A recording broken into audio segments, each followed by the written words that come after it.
বিশ্বকাপ খেলা শুরু ফেব্রুয়ারি মাসে হলেও তার আগেই মাঠের বাইরে জমে গেছে খেলা। বিসিবির অনড় সিদ্ধান্তে আইসিসির কপালে জ্বালা। ভেন্যুর জন্য যদি বাংলাদেশ খেলতে না পারে তাহলে পাকিস্তানও যাবে না খেলতে। বিপদের সময় বন্ধুর পরিচয় দিল যাদেরকে এক সময় বড় শত্রু বলতে। বিপদের সময় আসলে বোঝা যায় প্রকৃত বন্ধু কারা। ধন্যবাদ দিলাম পাকিস্তানকে বাংলাদেশের পক্ষ নিয়ে দেওয়ার জন্য সারা।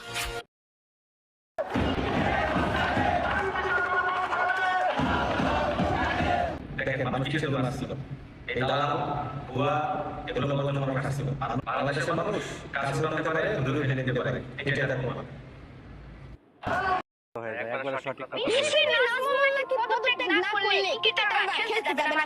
আমিও বলি তোমাদের ক্রিকেট খেলার দরকার নেই, ঘরের মধ্যে বসে থাকো, ভালো হবে তাতে। সারা বছর কি জিম্মে ছেড়ে গুগায় সফর যাচ্ছি, এখন নাকি দেশের মানুষ গুগান থেকে পাবে এই ল্যাংটা থেকে ক্রিকেট খেলা দেখি। এখন দেখলাম না একটা ট্রফি, সবথেকে ভালো কাজ হবে ক্রিকেট খেলা বাদ দিয়ে তোমরা চাষবাস করে। থেকে মোস্তাফিজকে বাদ দেওয়া হয়েছে, এতে মোস্তাফিজের বাল ছেঁড়া গেছে।